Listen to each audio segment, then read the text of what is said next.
a beautiful slow roll there, using all three axes of the flying control system to keep that aircraft level. Beautiful.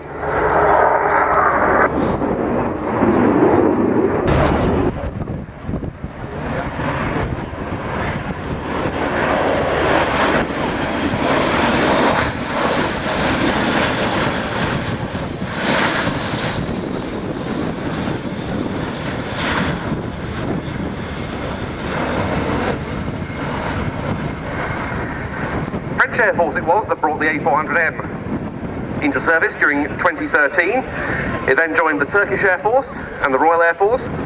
The German Luftwaffe, which has one of its first A400Ms in the static park here, and the Royal Malaysian Air Force have followed. And the French have already been using their examples to support operations in Mali. The first Spanish Air Force A400M is now painted and should fly this month. And Mark, you're certainly well aware from your day job of how efforts are being made to increase the number of types of runway surface that these aircraft can operate from.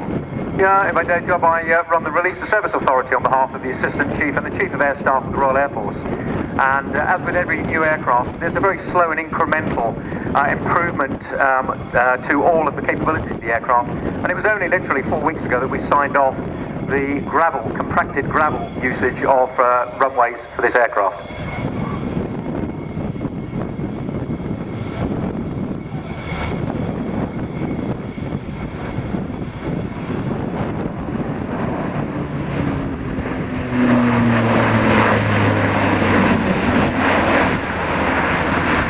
Quartet of Europrop International TP400 turboprop engines powering the aircraft, and as you can see, they give it, and they help give it, superb performance.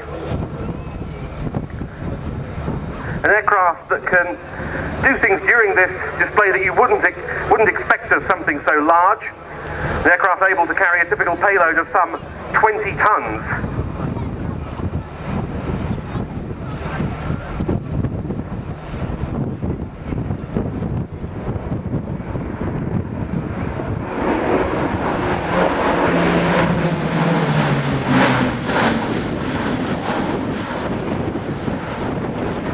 And the fly-by-wire controls afford the ability to roll the aircraft to a...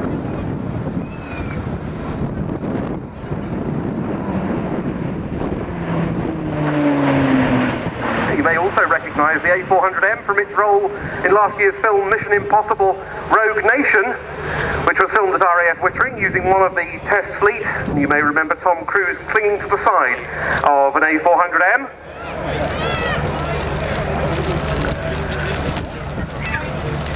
Or at the very least being seen to.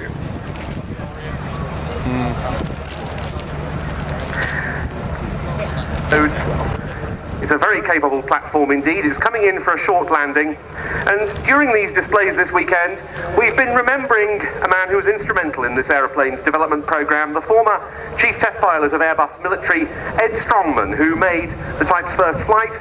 He flew it here on several occasions at RIAT, including its British public debut in 2010. Ed was an absolutely lovely bloke. Unfortunately, he passed away earlier this year, and so he's very much in our thoughts as we watch the landing in the hands of British test pilot Tony Flynn and co-pilot Francois Brun of the Airbus A400M Atlas.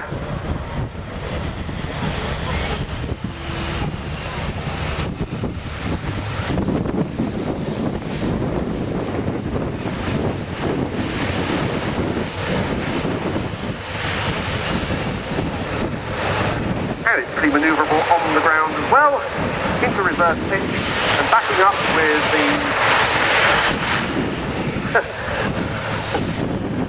up with a bit of a bounce there. I think the rear loading ramp should be open, and as it taxis past you'll see a number of test markings on the back of the aircraft for calibration duties during the flight test program, which is continuing. Thanks again to Airbus Defence and Space for their presentation of the A400M. But now it's going to be back to some F-16 action, and this one